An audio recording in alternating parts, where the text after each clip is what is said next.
கர்த்தருடைய பரிசுத்த நாமத்திற்கு மகிமை உண்டாவதாக. இன்னைக்கு நமக்குள் இருக்கிற அந்த ஜீவ ஊற்று, ஒவ்வொரு பேருக்குள்ள இருக்கிற அந்த ஜீவ ஊற்றை கட்டவிழ்க்கக்கூடிய ஒரு ஜெபத்தை பண்ண போகிறோம். இந்த ஜீவ ஊற்று திறக்கப்பட்டுட்டுனா, அது அருவியை போல ஓடி வந்துச்சுன்னா, உங்களுக்குள் இருந்து அது பாய தொடங்குச்சுன்னா, தேவஜனங்களே, சங்கீதக்காரன் தாவீது சொல்லுகிறது போல என் பாத்திரம் நிரம்பி வழிகிறது என்று சொல்லுகிறார். எப்படி அது நிரம்பி வழிகிறது? அவருக்குள்ளாரி ஒரு விடுதலை இருந்துச்சு. அந்த விடுதலையினால தான் அவருக்குள்ள இருந்து அது பொங்கி வந்தது. வேதம் சொல்லுகிறது நீதிமொழிகளில், எல்லா காவலோடும் உன் இருதயத்தை காத்துக்கொள். ஏன் காத்துக்கொள்ளணுமா? அதனிடத்துல இருந்து ஜீவ ஊற்றுகள் புறப்படுமா.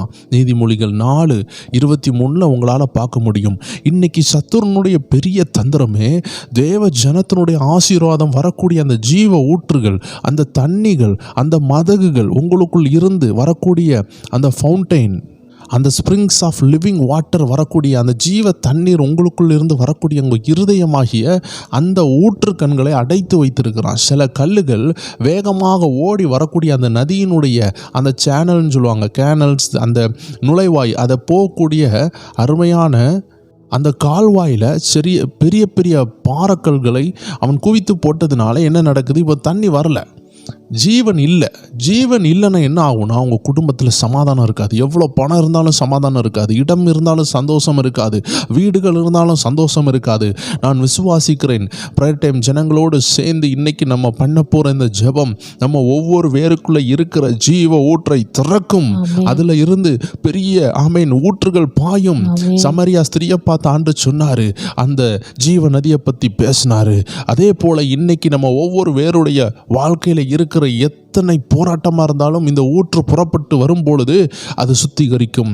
நீங்கள் பார்த்துருக்கலாம், சில டேம்ல இருந்து தண்ணியை திறந்து விடுவாங்க. அது திறந்து விடும் பொழுது ரொம்ப நாட்களாக காய்ந்து போய் கடந்த, குப்பை பிடித்து கடந்த அந்த அருமையான கால்வாய் வழியாக அந்த தண்ணி வரும்பொழுது எல்லா குப்பைகளையும் அடித்துட்டு போவோம். இதே போல் நம்ம வாழ்க்கையில் நெடுநாளாக இருக்கக்கூடிய குப்பைகளை இந்த ஊற்று வரும்பொழுது அடைத்து இருக்கிற எல்லா விஷயங்களையும் அடித்து செல்லும். அதை தான் நம்ம திறந்து விட போகிறோம். நம்ம இருதயத்துக்குள்ள தான் அந்த ஊற்று இருக்கிறது. அதை எப்படி திறக்கணும்னு சில வசனங்களை வாசித்து நம்ம ஜெபிக்க போகிறோம். ஒவ்வொரு வசனங்களை வாசித்து நம்ம ஜெபிக்க எங்க கூட சேர்ந்து ஜெபிங்க. நாளைக்கு உங்க இருதயத்திலிருந்து ஊற்று பாய்கிறத பார்ப்பீங்க. You will see the fountain is flowing through you, the living fountain. ஜீவனுள்ள பரிசுத்த ஆவியின் நதி உங்கள் இருதயத்திலிருந்து பாயும். ஆமென். உங்க குடும்பத்துக்கு தேவையானதை நீங்க கொடுப்பீங்க. உங்களுடைய எதிர்காலத்துக்கு தேவையானது இந்த ஊற்றுல இருந்து வந்துடும். எங்க போவ பெரிய தேவ மனிதர்களை எப்படி பார்க்க நீங்க கவலைப்பட்டு கொண்டு இருக்கலாம். ஆனா ஆண்டவர் சொல்லுகிறார், தேவ மனிதர்கள் நமக்கு தேவைதான், அதை காட்டிலும் தேவை உங்களுக்குள் இருந்து வருகிற ஜீவ ஊற்று. அது உங்களுக்கு போதிக்கும், உங்களுக்கு அந்த அபிஷேகம் போதிக்கும். ஊழியர்களுடைய போதனை தேவைதான். ஆனா 24 மணிக்கூறும் ஒரு ஊழியரையோ, ஒரு பாஸ்டரையோ, ஒரு ப்ராஃபட்டையோ நம்ம நாடி இருக்க முடியாது. 24 hours, 24 மணிக்கூறும் நாம் நாடி இருக்க வேண்டிய ஒரு இடம் உண்டு. அதுதான் பரிசுத்த ஆவியானவர், அவருடைய ஊற்று. அவர் நமக்குள் இருந்து பொங்கி வர விரும்புகிறார். எத்தனையோ பாடல்கள் நாம் பாடியிருக்கிறோம். பொங்கி வா ஜீவநதியேன் பாடியிருக்கலாம், பொழிந்திடும் வல்லமை என்று பாடியிருக்கலாம், ஊற்றப்பட வேண்டும் என்று பாடியிருக்கலாம். ஆனா இன்னைக்கு நமக்குள் இருந்து அது ஊற்றப்படுகிறதா? இன்னைக்கு நமக்குள் இருந்து அந்த ஜீவநதி ஓடுகிறதா? இல்லை ஏதாவது ஒரு பாவம் என்ற கல் மூடி போட்டிருக்கிறதா? இல்லை ஏதாவது ஒரு பிரச்சனைகள் வந்து, இல்ல ஒரு மனக்கசப்பு வந்து, இல்ல ஒரு சோதனை வந்து அதை அடைத்து போட்டிருக்கிறதா? இந்த ஜீவ நதியை அடைக்கிறதற்கு பெரிய பாறங்கள்லாம் தேவையில்லை. சின்ன கோபம், சின்ன எரிச்சல், சின்ன இச்சைகள், கசப்பு, விசேஷமாக அந்த கசப்பு மோசமானது பெரிய ஒரு அடைப்பை கொண்டு வந்து விடும். மன்னிக்க முடியாத தன்மைகள். தேவ ஜனங்களே, இதெல்லாம் நீங்க செய்யணும்னு ஆண்டவர் விரும்பல, அவருடைய உதவியோடு செய்யுங்க. ஒரு ஊழியர் சொன்னார், உங்களால மன்னிக்க முடியலையா, கர்த்தர்ட்ட போய் சொல்லுங்க, ஆண்டவரே என்னால மன்னிக்க முடியல, எனக்கு கிருபை தாங்கன்னு கேளுங்க, மன்னிக்க உதவி செய்வார். இச்சைகளை ஜெயிக்க முடியலையா, ஏன் தனியாக போராடுறீங்க, கர்த்தர்ட்ட போய் கேளுங்க, ஆண்டவரே இதை ஜெயிக்க முடியல, எனக்கு உதவி செய்யுங்க. குடிப்பழக்கத்தை ஜெயிக்க முடியலையா, ஆண்டர்ட்ட வாங்க, ஆண்டர்ட்ட சமூகத்தில் கேளுங்க, ஆண்டவர் உதவி செய்வார்.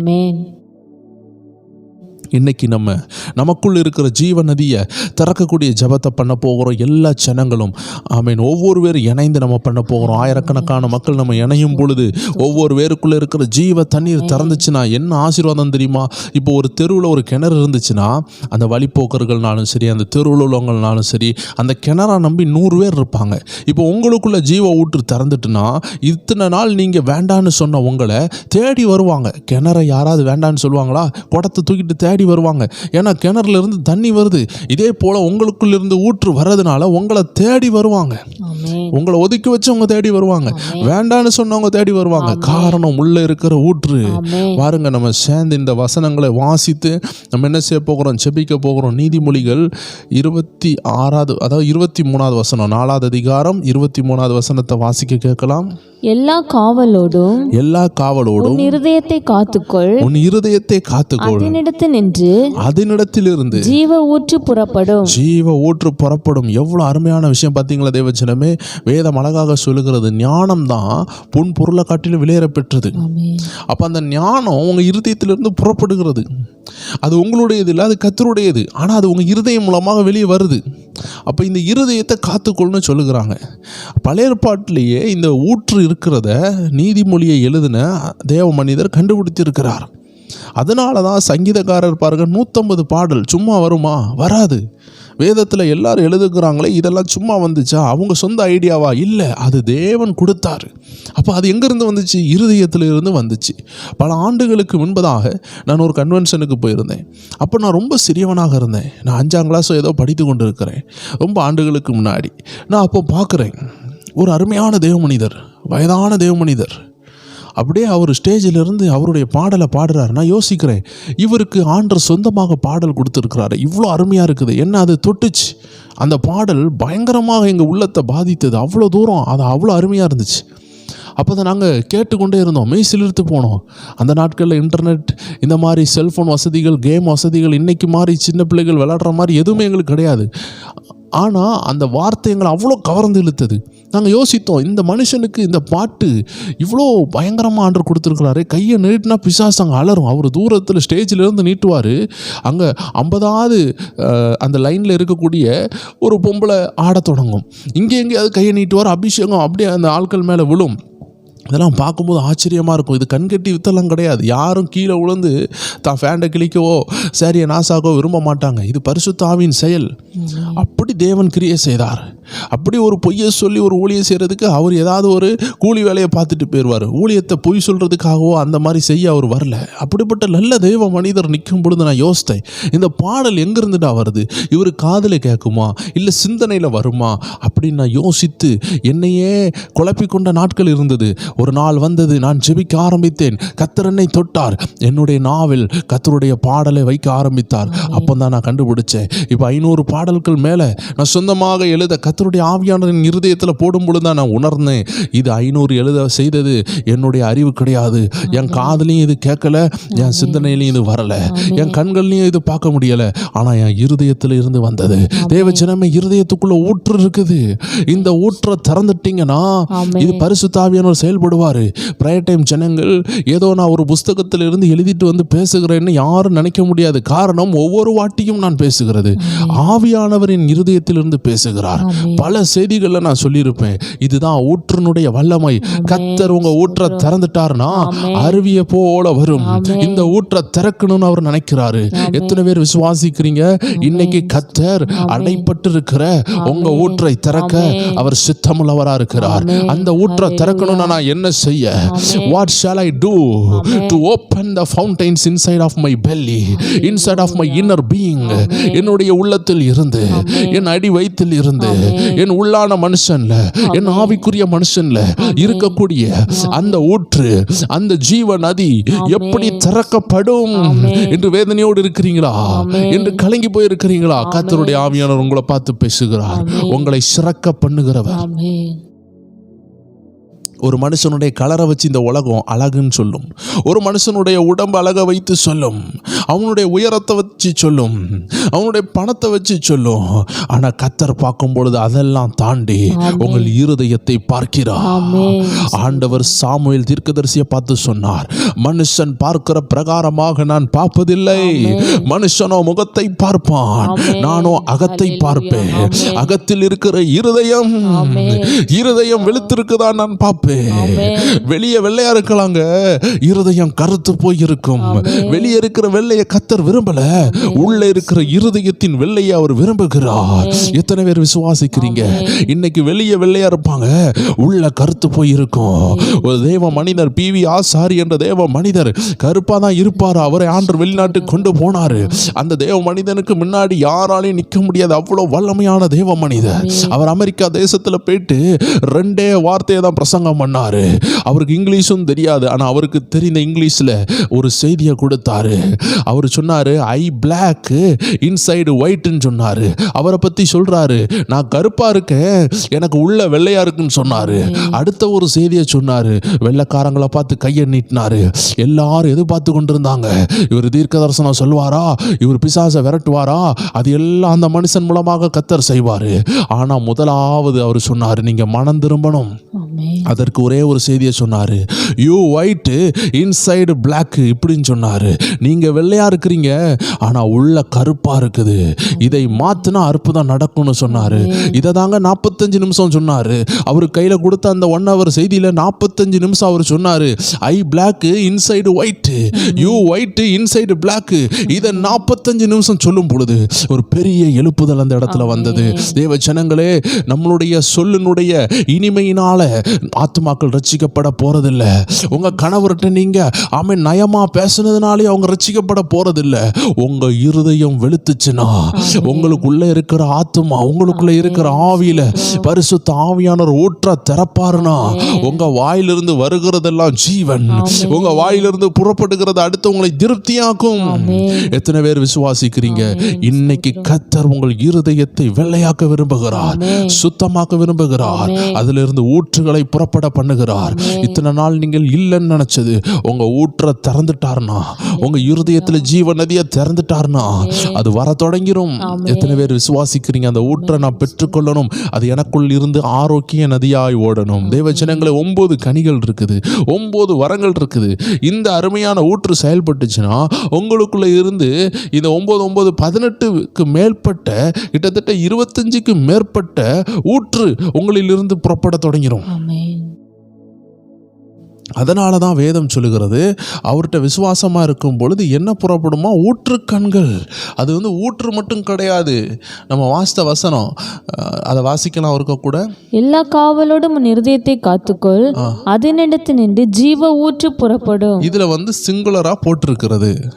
ஆண்டவர் ஒருமையில சொல்லியிருக்கிறார். ஒரே ஒரு ஊற்றை அந்த பழைய ஏற்பாட்டில் எழுதினவங்க ஆவியானவரால் ஏவப்பட்டு சொன்னாங்க. ஆனால் இயேசு கிறிஸ்து தம்முடைய வாயை திறந்து சொல்லுகிறார். இந்த ஊற்றை பெறும் பொழுது, இது ஊற்றுன்னு அவர் சொல்லலை, இது நதின்னு சொல்றாரு. நதியோட சொல்லும் பொழுது ஒரு நதின்னு அவர் சொல்லலை. நல்லா கவனமாக பாருங்க. நதினா ஒன்று, நதிகள்னா பல நதி. அப்போ உங்களுக்குள்ள இருந்து நதி மட்டும் இல்லைங்க, நதிகள் ஓடும். அன்பின் நதி ஓட தொடங்கும். அதுக்கு ஆதாரமாக ஒரு வசனத்தை வாசிப்போம். யோவான் 7 37 38 39 நம்ம பார்க்க போகிறோம். அதில் விசேஷமாக 38 வாசிக்க கேட்போம். வேத வாக்கியம் சொல்லுகிறபடி என்னிடத்தில் விசுவாசமா இருக்கிறவன் எவனோ அவன் உள்ளத்தில் இருந்து ஜீவ தண்ணீர் உள்ள நதிகள் ஓடும். Rivers will flow, the rivers of life. It is not a river, it is rivers. அப்படின்னா உங்களுக்குள்ள இருந்து அன்பு மட்டும்தான் செயல்படும் நினைக்காதீங்க. சந்தோஷத்தின் நதி ஊற்றப்படும், பெருக்கெடுத்து ஓடும், சமாதானத்தின் நதி ஓடும், விசுவாசத்தின் நதி ஓடும், பொறுமையின் நதி ஓடும், கிருபையின் நதி ஓடும், இச்சை அடக்கத்தின் நதி ஓடும், தீர்க்க தரிசன ஊற்று திறக்கப்படும், ஆவியை பகுத்தறிகிற ஊற்று திறக்கப்படும். எந்த ஊற்று திறக்கப்பட்டாலும் அது உங்களை கொண்டு தேசத்தில் உங்களை பயன்படுத்தும், உங்களை ஆசீர்வதிக்கும், உங்களை கொண்டு ஒரு ஜெனரேஷனை ஆண்டவர் எழுப்பாட்டுவார். தேவ ஜனமே, அதனால தான் இந்த ஊற்றுகளுக்கு நம்ம இம்பார்ட்டன்ஸ் கொடுக்கணும். we have to give importance. நம்ம கண்டிப்பாக நம்ம முக்கியம் கொடுக்கணும். நம்ம பணத்திற்கும் உலக வேலைகளுக்கும் நம்ம முக்கியமாக இருக்கிறோம். காலம் ஆயிட்டுனா திருமணம் ஆயிட்டான்னு கேட்குறாங்க, திருமணம் ஆகிறதுக்கு முன்னாடி வீடு இருக்குதான்னு கேட்குறாங்க, நல்லா படிச்சிருக்கிறியான்னு கேட்குறாங்க. எல்லாம் இந்த உலகத்தை ஆமென் சேர்ந்தவர்கள் இப்படி தான் இருப்பாங்க. அஞ்ஞானிகள் செய்கிறத போல நம்மளை கர்த்தர் செய்ய அழைக்கல. தேவ ஜனம் கூடும் பொழுது வீடு இருக்குதா, அது இருக்குதா, குழந்தை இருக்குதான்னு பார்க்குறோன்னா நம்ம உண்மையாட்டே உலக விஷயத்தில் கர்சனையாக இருக்கிறோம். ஆனால் ஆண்டவர் சொல்லுகிறார், ஆண்டவர் ஒரு இடத்துல வந்தார்னா உனக்கு பிள்ளை இருக்கா, உனக்கு வீடு இருக்கான்னு கேட்டுட்டு இருக்க மாட்டார். நமக்குள்ள கனி இருக்கான்னு பார்ப்பாரு, அன்பு இருக்கான்னு பார்ப்பாரு, மனம் திருப்பி இருக்கிறோமான்னு பார்ப்பாரு. அதை தான் நம்ம இன்னைக்கு பார்த்து கொண்டு இருக்கிறோம். வசனம் சொல்லுகிறது 37வது வசனத்தை நம்ம வாசித்து ஜெபிக்கலாம். 37, 38, 39 வாசிக்கலாம். பண்டிகையின் கடைசி நாள் ஆகிய பிரதான நாளிலே இயேசு நின்று சத்தமிட்டு ஒருவன் தாகமா இருந்தால் என்னிடத்தில் வந்து பானம் பண்ண கடவன். ஏன்னா அவருக்குள்ளாடி ஜீவ ஊற்று இருக்கு. இப்போ அவர் சொல்றாரு, நீங்க தாகமா இருந்தா என்கிட்ட வாங்க, என்ன தாகனாலும் சரி, பணம் இல்லை, பசியா இருக்கிறீங்க, என்ன விஷயம்னாலும் கர்த்தர் அதை நிறைவேற்றுவார். ஏன்னா அவருக்குள்ள ஜீவ நதி இருக்கு, அவர்கிட்ட போனால் அதை சரியாக்கிடுவார். ஆனால் இப்போ ஆண்டவர் அப்படியே விடுறதுக்காக நம்மளை அழைக்கலை. நம்ம ஒரு நேரம் வந்துட்டு அவர்கிட்ட சாப்பிட்டுட்டு நம்ம திரும்பி போயிட்டோம்னா திரும்பி அந்த பசி வரும்போது என்ன செய்வீங்க? திரும்பி ஆவிக்குரிய பசி வரலாம், ஆவிக்குரிய தாகம் வரலாம். அநேகருக்கு நீங்கள் ஆலோசனை சொல்ல வேண்டியது இருக்குது. இப்போது நம்ம பழைய ஏற்பாட்டில் அப்படி தான் நடந்துச்சு. சபைக்கு வருவாங்க, தேவ மனிதனை தேடுவாங்க, போயிடுவாங்க, பிறகு ஒரு வருஷம் கழிச்சு வருவாங்க. அப்போ அது வரைக்கும் அவங்களுக்கு ஆலோசனைகள் இருக்காது. ஆனால் புதிய ஏற்பாட்டில் அப்படி இல்லை, ஆண்டவர் அப்படியே மாத்துறாரு பாருங்க. 38 வாசிங்க. வேத வாக்கியம் சொல்லுகிறபடி என்னிடத்தில் விசுவாசமா இருக்கிறவன் எவனோ அவன் உள்ளத்தில் இருந்து ஜீவ தண்ணீர் உள்ள நதிகள் ஓடும் என்றார். உங்களுக்குள்ள நதி ஓடணும்னா நீங்க தொடர்ந்து விசுவாசிக்கணும், கண்டினியூவா விசுவாசிக்கணும். நீங்க கர்த்தரை விசுவாசிக்கணும். தேவ ஜனத்தினுடைய ஆசீர்வாதமே விசுவாசத்துல தான் இருக்குது. எத்தனை பேர் விசுவாசிக்க ஒப்பு கொடுப்பீங்க? எப்போ விசுவாசிக்கணும்? எந்த தரமட்டமான சூழ்நிலையில இதுல இருந்து நான் காப்பாற்றப்படுவேனா? கண்டிப்பா காப்பாற்றப்படுவீங்க. மரண வியாதியா காப்பாற்றப்படுவீங்க, போராட்டமா காப்பாற்றப்படுவீங்க, குடும்ப பிரிகிற மாதிரி இருக்கா காப்பாற்றப்படுவீங்க. விசுவாசத்தை விடக்கூடாது. விசுவாசம் வேத வசனத்தினால வருது. அதனால வேத வசனத்தை நோக்கி பாருங்கள். அவர் சொல்லுகிறார், எனக்குள்ள இருக்கிற ஊற்றுவான் தாகத்தை தீத்துரும். ஆனா நீ என்ன விட்டு தாண்டி உன் வீட்டுக்கு போறதுக்குள்ளாடி உனக்கு ஒரு ஊற்று நான் தருகிறேன், அது உன் குடும்பத்தை போசிக்கும், உன் பிள்ளைகளை போசிக்கும்னு சொல்லி இன்னைக்கு நம்மளை பார்த்து சொல்றாரு. உங்களுக்கு விசுவாசம் இருந்தாலே போதும். உங்களுக்குள்ள விசுவாசம் இருந்தா என்ன நடக்குதுன்னு ரோமர்ல 1வது அதிகாரம் 17வது வசனத்துல நீங்க பாத்தீங்கன்னா தெரியும். விசுவாசத்தினாலே நீதிமான் பிழைப்பான் என்று எழுதியிருக்கிறபடி. பாத்தீங்களா? அப்போ நீங்க விசுவாசத்தா நீங்க பிழைச்சிருவீங்க. நீங்க விசுவாசத்தா பிழைச்சிருவீங்க. பணம் இருந்தா பிழைப்பீங்கன்னு பைபிள் சொல்லல. கல்யாண விஷயமா நல்ல ஒரு மணமகனையோ இல்லை மணமகளையோ கொண்டு வர்றது பணம் கிடையாது. என்கிட்ட நிறைய பணம் இருக்குது, நான் நல்ல மணமகன் வாங்கிடுவேன்னா பணம் கொடுத்து வாங்கப்பட்டது. கர்த்தர் கொண்டு வர்றது வேற, பணம் வச்சு வாங்குறது வேற. பணம் வைத்து வீடு கட்டுறது வேற, கர்த்தரே வீடு கட்ட உதவி செய்யறது வேற. பணம் வச்சு கார் வாங்குறது வேற, கர்த்தர் கார் வாங்குறதுக்கு உதவி செய்யறது வேற. கர்த்தர் தர்ற ஆசீர்வாதம் வேதனையை கூட்டாது. நம்ம வாங்குறதுல நிறைய வேதனை இருக்கும், அதுல பாதுகாப்பு இல்லாம இருக்கலாம். அதனாலதான் நமக்கு தேவை பணம் இல்லை, பணம் செகண்டரி நீடு தான். முதலாவது நமக்கு தேவை ஊற்று. நமக்குள்ள இருக்கிற ஜீவ ஊற்று என்ன செய்யும்? நம்மளை பாதுகாக்கும். அந்த ஊற்று நம்மளை வழி நடத்தும். இன்னைக்கு பாருங்க, இந்த ஊற்று நமக்குள்ள திறக்கிறதுக்காக ஆண்டு என்ன செய்கிறாரு? நம்மள்கிட்ட பேசி கொண்டிருக்கிறார், இந்த வசனங்களை எல்லாம் சொல்லி கொண்டிருக்கிறார். இதை விரைவாக அந்த வசனங்களை பார்த்து நம்ம ஜெபிக்க போகிறோம். நம்ம ஒவ்வொரு பேரும் நம்ம ஊற்றுகளுக்காக நமக்குள் திறக்கப்பட நம்ம ஜெபிக்க போகிறோம். எல்லாரும் அப்படி ஆயத்தத்தோடு இருப்போம். நமக்குள்ள இருக்கிற ஊற்று ஆவியானவர் ஒரு டச் தான். நீங்க விசுவாசித்தா போதும், அவரை நம்பினா போதும், நீங்க உண்மையா இருந்தா போதும். வேதம் சொல்லுதல்லவா, நீதிமான் விசுவாசத்தினால் பிழைப்பான். இந்த சூழ்நிலையில் ஒரு விடுதலை எதிர்பார்த்து கொண்டிருக்கிறீங்களா? உங்க போராட்டத்தில் ஆண்டு சொல்லுற விசுவாசத்தை கூட்டுங்க.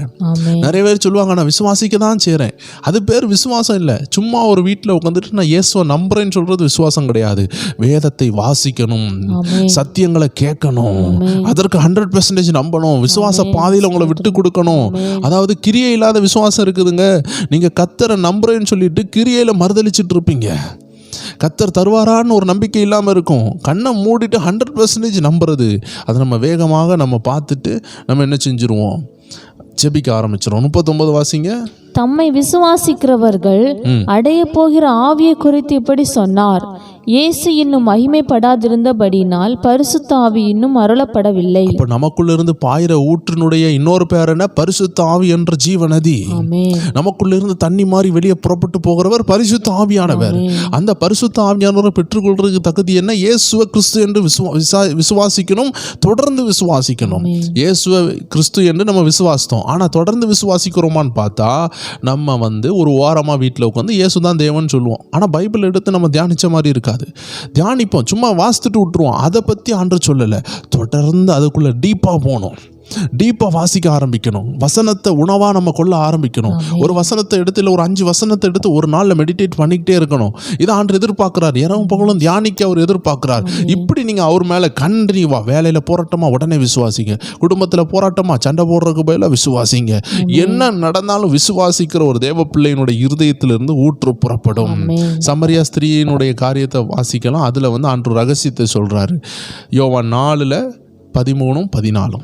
இயேசு அவளுக்கு பிரதியுத்தரமாக, இந்த தண்ணீரை குடிக்கிறவனுக்கு மறுபடியும் தாகம் உண்டாகும். நான் கொடுக்கும் தண்ணீரை குடிக்கிறவனுக்கு தண்ணீரை குடிக்கிறவனுக்கு ஒரு காலம் தாகம் உண்டாகாது. நான் அவனுக்கு கொடுக்கும் தண்ணீர் அவனுக்குள்ளே நித்திய ஜீவ காலமாய் ஊறுகிற நீரூற்றா இருக்கும் என்றார். எல்லாரும் அப்படியே கைகளை தட்டியோ கரங்களை உயர்த்தி ஆண்டவருக்கு நன்றி செலுத்துங்க. ஏன் தெரியுமா? நமக்குள் கொடுத்த தண்ணி ஒரு நேரம் தண்ணி இல்ல. ஆபிரகாம் தான் மனைவிக்கு ஒரு துருத்தி தண்ணி கொடுப்பாரு. அது போற வழியிலே தீந்துரும். ஏன்னா அது ஒரு 1/2 லிட்டரோ 1 லிட்டரோ மிஞ்சி போனா 5 லிட்டருக்குள்ள இருந்திருக்கலாம். நம்மளுடைய பயணத்துக்கு 5 லிட்டர் தண்ணி பத்தாதுங்க. நம்மளுடைய வாழ்க்கையை வாழ்றதுக்கு 3 லிட்டர் தண்ணி பத்தாது. மனுஷன் கொடுத்தா ஒரு துருத்தி கொடுப்பான். ஆனா கர்த்தர் ஒரு துறவை உண்டாக்குனாரு. ஆகாருக்கு துறவு உண்டானது. இன்னைக்கு ஆண்டு சொல்லுகிறாரு, ஆவியானவர் உங்களுக்குள்ள வரும் பொழுது அது ஊறுகிற ஊற்று. அன்பு தீராது, ஆசீர்வாதம் தீராது. ஏன்னா அது ஊறுதே. எத்தனை பேர் விசுவாசிக்கிறீங்க? என் கூட சேர்ந்து சொல்லுங்க. இன்னைக்கு பொருளாதார கஷ்டத்தில் இருக்கிறீங்களா? அது கர்த்தர் உங்களை நடத்துற பாதை. அது கஷ்டம் நினைச்சு பயப்படாதீங்க. ஏன்னா உங்க ஆசீர்வாதம் ஊறிக்கிட்டே இருக்கும். அதனால உங்க அன்பு ஊறும், உங்களுடைய வல்லமை ஊறும், உங்களுடைய பணம் ஊறும், உங்களுடைய ஆசீர்வாதம் ஊறும். அது வற்றி போகாது. உங்க எல்லை பெருகும், உங்க ஊழியம் பெருகும். ஏன்னா அது ஊறுகிற ஊற்று. அப்ப நீங்க யோசிக்கலாம், நான் இப்ப இருக்கிற கஷ்டம் அது கர்த்தர் நடத்துற பாதை. நீங்க விசுவாசத்தை விடாதீங்க. ஏன்னா பாதை வேற, ஊற்று வேற. ஊற்று தீராது, ஒரு நாள் உங்களுக்கு குறை வராது. இந்த பாதையில அவரை நம்புங்க. அப்போ அந்த ஸ்திரீக்கு அன்று அந்த ஊற்றை கொடுத்தார். அவள் விபச்சார பாவத்திலிருந்து விடுதலையானா. ஏன்னா அவளுக்குள்ள ஊற்று இல்லாததுனால தான் முதல் கல்யாணம், 2வது கல்யாணம் அங்கே திருப்தி இல்லை. அங்கே பார்த்தீங்கன்னா ஒரு வாழ்க்கை செட்டில் ஆகலை.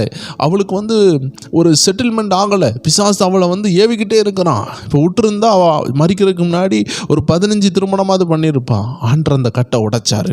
மகளே, நீ எதிர்பார்க்கிற ஒரு நல்ல கணவரை ஆண்டவர் தான் தரணும் சொல்லி அவளை ஆசீர்வதித்தார். அவளுக்கு விடுதலை உண்டானது. ஊற்று வந்த உடனே அவளுக்கு நிம்மதி வந்தது, சந்தோஷம் வந்தது, ஜீவன் வந்தது. இன்னைக்கு ஊற்று வந்துச்சுன்னா திருமண வாழ்க்கை நல்லா இருக்கும். இந்த சமாரிய ஸ்திரீயினுடைய திருமண வாழ்க்கை அதற்கு பிறகு ஆசீர்வதிக்கப்பட்டிருக்கும். ஏன்னா அவன் மேசியாவை பார்த்ததுல இருந்து ஆசீர்வாதம். அதனால திருமண வாழ்க்கையா இல்ல போராட்டமா, அடிதடி சண்டையா, குடி விட முடியலையா, இந்த ஊற்று உங்களுக்குள்ள திறக்கப்படணும். உங்களுக்குள்ள ஊற்று திறக்கப்பட்டுன்னா அது ஊறிக்கொண்டே இருக்கும். இப்போ பாருங்க, விசுவாசத்தின் தகப்பனாகிய ஆபிரகாம் ஒரு அருமையான ஒரு ஜீவ ஊற்றுல இருந்து பேசின ஒரு வார்த்தையை பார்த்துட்டு நம்ம ஜெபிக்க போகிறோம்.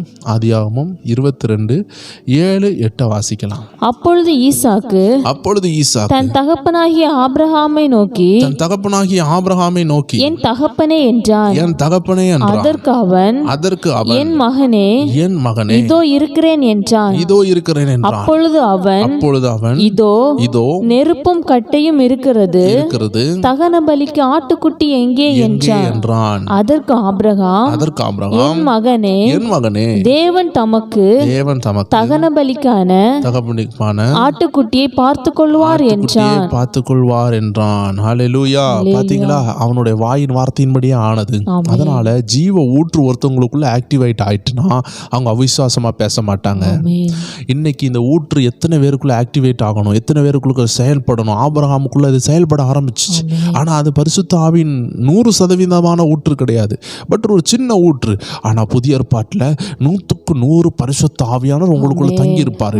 நீங்க தேவன் தங்கும் ஆலயம். எல்லாரும் கண்ணை மூடி சொல்லுவோமா, நான் தேவன் தங்கும் ஆலயம், நான் தேவன் தங்கும் ஆலயம், எனக்குள் இருந்து ஊற்று புறப்படும், எனக்குள் இருந்து ஊற்று புறப்படும், எனக்குள் இருந்து ஆசீர்வாதம் புறப்படும், எனக்குள் இருந்து ஆசீர்வாதம் புறப்படும், நான் சபிக்கப்பட்டவன் அல்ல, நான் சபிக்கப்பட்டவன் அல்ல, நான் பரிசுத்த ஆவியின் ஆலயம், நான் பரிசுத்த ஆவியின் ஆலயம், நான் அவருடைய ஊற்றின் ஆலயம், நான் அவருடைய ஊற்றின் ஆலயம், என்னுடைய ஊற்றில் இருந்து, என்னுடைய ஊற்றில் இருந்து, என் இருதயத்தில் இருந்து, என்னுடைய இருதயத்தில் இருந்து ஆசீர்வாதம் புறப்படும், ஆசீர்வாதம் புறப்படும், தடைகள் உடையும், தடைகள் உடையும், என் ஜெபம் ஆசீர்வாதங்களை கொண்டு வரும். ஆசீர்வாதங்களை கொண்டு ஒரு மேக்னெட் இழுக்கிறது போல, ஒரு காந்தம் இழுக்கிறது போல ஆண்டவர் உங்களுக்குள்ள வச்சிருக்கிற ஊற்று ஆசீர்வாதங்களை இழுத்து கொண்டு வரும் தேவச்சனமே.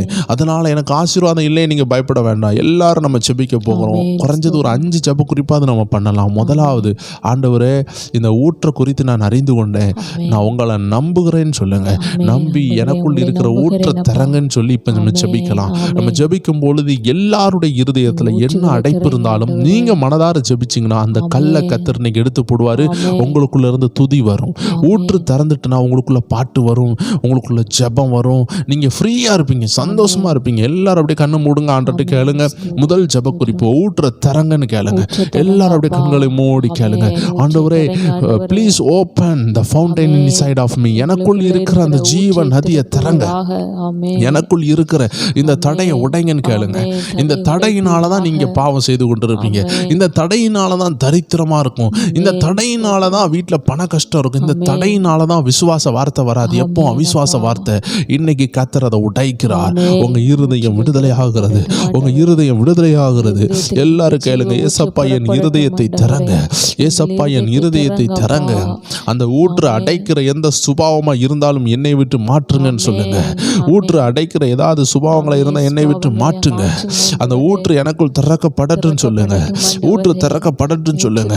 ஊற்று திறக்கப்படட்டும். ஐ பிலீவ் யூன்னு சொல்லுங்க. நான் உங்களை நம்புகிறேன்ப்பா, உங்களை நம்புகிறேன் ஆண்டவரே. அடுத்ததாக அப்படியே ஜெபிங்க. உங்களுக்குள்ள அடி இந்த ஊற்றை தடை பண்ணுகிற சில கற்கள், சாத்தான் கொண்டு வைக்கிற சில கற்கள், கோபம், சண்டை, எரிச்சல், இது நம்மளை விட்டு மாற எல்லாரும் இரண்டாவதாக இந்த விஷயத்திற்காக ஜெபிக்கலாம். ஆண்டவரே, எனக்குள்ள அடிக்கடி வந்து போகிற துஷ்டத்தனம், போராட்டம், பாவ சுபாவம், அது உங்களுக்கு மட்டும்தான் தெரியும். இருதயத்தின் சுபாவம் இருதயத்துக்கே தெரியும். எல்லார்ட்டையும் ஆண்டர்ட்ட அப்படியே ஜெபிங்க. அதிக நேரம் தூங்குறீங்களா, அதிகமாக சாப்பிட்றீங்களா, அதிகமாக சண்டை போடுறீங்களா, எல்லாம் உங்களுக்கு தெரியும். ஆண்டவரே, இப்படிப்பட்ட பார கற்கள் எனக்குள் இருக்கிற ஊற்றை அடைத்து போடுகிறது. இந்த ஊற்று திறக்கப்படட்டும்.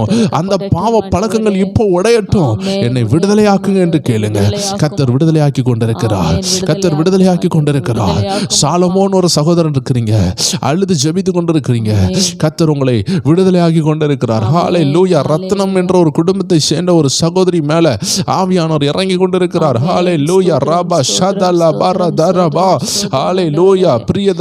பிரியதர்ஷினின்னு ஒரு சகோதரி மேல கர்த்தருடைய ஆவியானவர் இறங்குகிறார்.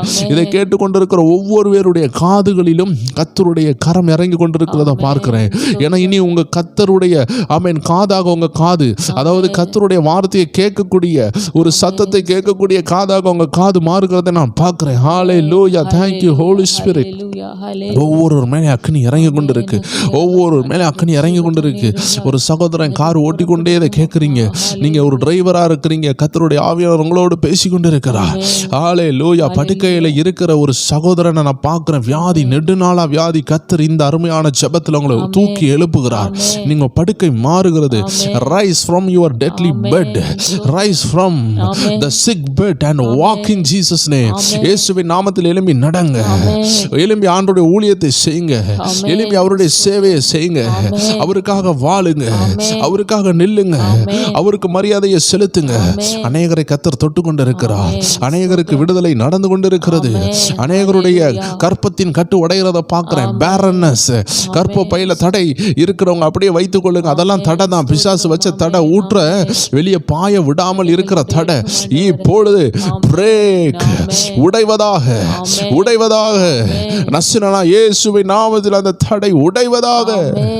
ஊற்று புறப்படுவதாக, ஊற்று புறப்படுவதாக. ஹல்லேலூயா, ஹல்லேலூயா. ரொம்ப கடன்ல இருக்கிற இந்த கடனால ஜெபிக்க முடியல, ஜெபிங்க. அந்த கடன் உடைந்து ஆமென் உங்க ஜீவ ஊற்று புறப்படட்டும். அந்த கடன் என்ற கல்லை ஜீவ ஊற்று அடித்து செல்லட்டும். ஆண்டவர்ட்ட ஒப்பு கொடுங்க. ஆண்டவரே, இனி இந்த கடனை பத்தி நான் கவலைப்பட மாட்டேன். நீங்க எனக்கு அற்புதம் செய்வீங்க. நீங்க எனக்கு ஆசீர்வாதத்தை தருவீங்க. நீங்க வருமானம் வருமானத்தை தருவீங்க. நான் ஜெபிக்க போகிறேன், நான் ஆராதிக்க போகிறேன். என் ஊற்று இந்த கடனை மாற்றும் என்று நான் நம்புகிறேன். தேவஜனங்களே, பலம் உள்ளவனுக்காகிலும் பலம் இல்லாதவர்களுக்காகிலும் உதவி செய்வது கர்த்தருக்கு எளிய காரியம். என் கடன் 50 கோடி, என் கடன் 50,000, யாருக்கா இருந்தாலும் ஆண்டுக்கு உதவி செய்ய முடியும். 5,000 கடனையும் மாற்றுவார், 500 ரூபா கடனையும் மாற்றுவார், 50 கோடி கடனையும் மாற்றுவார், 5 லட்சம் கோடி கடனையும் மாற்றுவார். அவரால் முடியும். ஏன் முடியாது? செங்கடலை பிளந்தவருக்கு முடியாதா? நீங்க கர்த்தர் சமூகத்தில் விடாம போராடுங்க, ஆண்டு மாற்றுவார். தொடர்ந்து அடுத்த ஜெப குறிப்பாக நம்ம பண்ணலாம். நமக்குள் இருக்கிற இந்த ஊற்று பிறரையும் ஆசீர்வதிக்கும். மூணாவதாக இந்த குறிப்பை வச்சு ஜெபிப்போம். ஆண்டவர்கிட்ட கேளுங்க, ஆண்டவரே எனக்குள் நீர் திறக்கிற இந்த ஊற்று என்னோடு நிற்கக்கூடாது, அது என்னிலிருந்து புறப்படணும்னு கேளுங்க. எல்லாரும் அப்படியே ஜெபிப்போம். ஆண்டவரே எனக்குள் இருந்து புறப்படுகிற ஊற்று, தாவீது சொல்லுகிறார், என் பாத்திரம் நிரம்பி வலியுது, அது கீழே போகக்கூடாது, அடுத்தவங்களுக்கு பிரயோஜனப்படட்டும், அடுத்தவங்களுக்கு அது ஆசீர்வாதம் மாறட்டும்.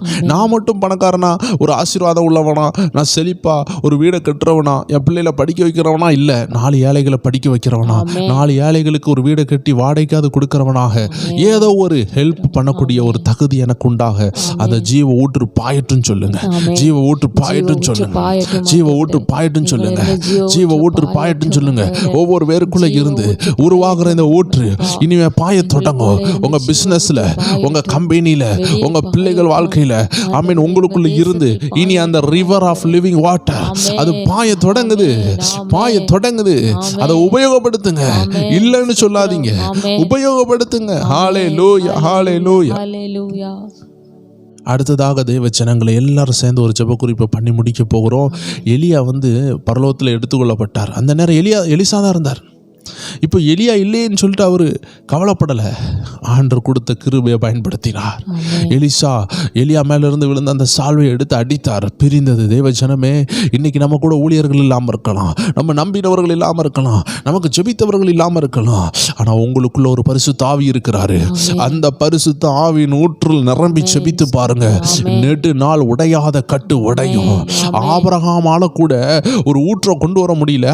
ஆகாரனுடைய அழுகை, ஆகாரனுடைய பிள்ளையினுடைய கண்ணீர், ஆகாரனுடைய வேதனை, அந்நிய ஸ்திரியா இருந்தாலும் அவளுடைய கண்ணீர் ஒரு ஊற்றை கொண்டு வந்தது. நீங்க இருக்கிற சூழ்நிலையில வெட்டு வனாந்தரத்தில் அப்படியே முட்டு மடக்கி, அந்த கடன் பாரம் எந்த சூழ்நிலையில எங்க இருந்தாலும் அப்படியே முட்டு மடக்குங்க. அப்படியே நீங்க இருக்கிற இடத்துல வானத்தை நோக்கி பாருங்க. நீங்க எந்த வறட்சியில இருந்தாலும், நீங்க இப்ப எந்த இடத்துல நின்னாலும் உங்களால முடிஞ்சிச்சுன்னா அப்படியே வானத்தை நோக்கி பார்த்து ஆண்டவரை பார்த்து சொல்லுங்க, ஆண்டவர் ஆகார போல நான் தவித்து போயிருக்கிறேன், எனக்கு ஒரு ஊற்றை தாரும், அது அநேகருக்கு பயன்படட்டும். எனக்கு யாரும் இல்லையேன்னு நான் சொல்லக்கூடாது.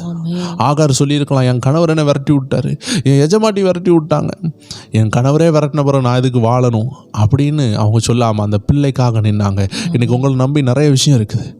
நீங்கள் யோசித்து கொண்டு இருக்கலாம், எனக்கு நம்பினவர்கள் என்னை விரட்டி விட்டாங்க. ஆண்டு சொல்கிறா, உங்களுக்கு ஒரு ஊற்று, ஆகாருக்கு ஒரு ஊற்று திறந்தது போல உங்களுக்கு ஒரு ஊற்று திறந்து கொண்டு இருக்கு. அது வெளியே இருந்தல்ல, ஆகாருக்கு வெளியே இருந்து திறந்துச்சு, உங்களுக்கு உள்ள இருந்து திறக்குது. பெற்றுக்கொள்ளுங்க ஒரு ஊற்று இப்பொழுது. Fire, receive, receive new anointing, new level, new grace, top into new grace. புதிய கிருபைகளுக்குள்ளாக கர்த்தர் உங்களை கால் வைக்கிறார். புதிய மண்டலத்தில் நீங்க கால்களை வைக்கிறீங்க. புதிய வெளிப்பாடு, புதிய கிருபை, புதிய கனிகள் உங்களுக்குள் இருந்து இப்பொழுது புறப்படுகிறது. Receive, receive, receive. பெற்றுக்கொள்ளுங்க, பெற்றுக்கொள்ளுங்க ஒரு அபிஷேகத்தை. அநேகர் மேல ஒரு அக்னி இறங்கி கொண்டிருக்கு, ஒரு வெடிகுண்டு போல இறங்குகிறது. ஒவ்வொரு மேலையும் வானத்தில் இருந்து அக்னி பாய்கிறது, வல்லமை பாய்கிறது, அநேகரை தொட்டு கொண்டிருக்கிறது, அநேகரை தொட்டு கொண்டிருக்கிறது. அநேக சகோதரர்கள், ஸ்டீவன் ஒரு சகோதரனை, செர்லின் ஒரு சகோதரியை, இப்படி ஒவ்வொரு பேரையும் தொடுகிறத நான் ஆவியில் பார்க்கிறேன், ஆவியில் பார்க்கிறேன். அநேகரை தொட்டு கொண்டிருக்கு. சிலருடைய உச்சம் தலை எல்லாம் வல்லமையினால் நிரம்புகிறதை பார்க்கிறேன். சிலர்லாம் சேர்ல உட்கார்ந்து இருக்கிறீங்க, ஃபயர் இறங்குறத பார்க்கிறேன். ஒரு வாலிப சகோதரி வல்லமையினால் நிரப்பப்பட்டு கொண்டு இருக்கிறீங்க.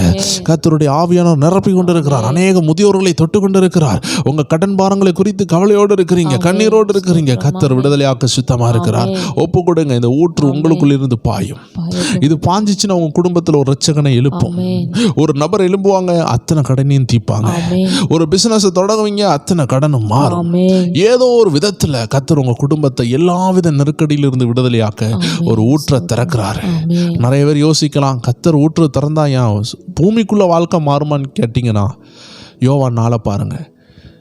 எத்தனையோ திருமணம் பண்ணி ஃபிசிக்கலாக ஆவிக்குரிய வாழ்க்கையில், சரீர ரீதியான வாழ்க்கையில் டேமேஜாக இருந்த அந்த சகோதரனுடைய வாழ்க்கை, திருமண வாழ்க்கை உடைஞ்சு போயிருந்த அந்த வாழ்க்கை ஜீவ ஊற்று வந்த உடனே விடுதலை ஆயிடுது.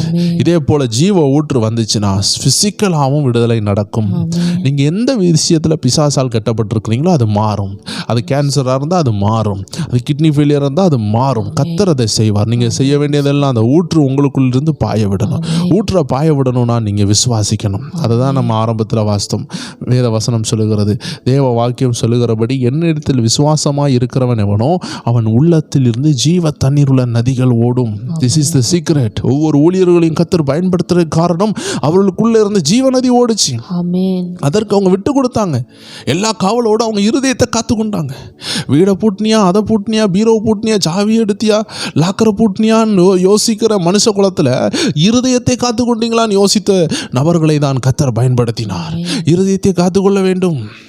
எதை பூட்டினாலும் இருதயத்தை பூட்டாமல் விட்டிங்கன்னா இருதயம் அலக்கழிக்க தொடங்கும். அது தான் இஷ்டத்துக்கு போக தொடங்கும். பிரேக் இல்லாத வண்டி போல போகும், லாரி போல போகும். பிரேக் இல்லாத ஒரு ட்ரெயின் என்ன ஆகும், எல்லாத்தையும் அடிச்சு செதச்சிட்டு போவோம். தேவ ஜனங்களை பிரேக் இல்லாதவர்களாக நாம் வாழாதபடி இந்த இருதயத்தை காத்துக்கொள்ள விரும்புகிறார். அப்படியே கண்களை மூடுவோம், ஜெபிக்கலாம்.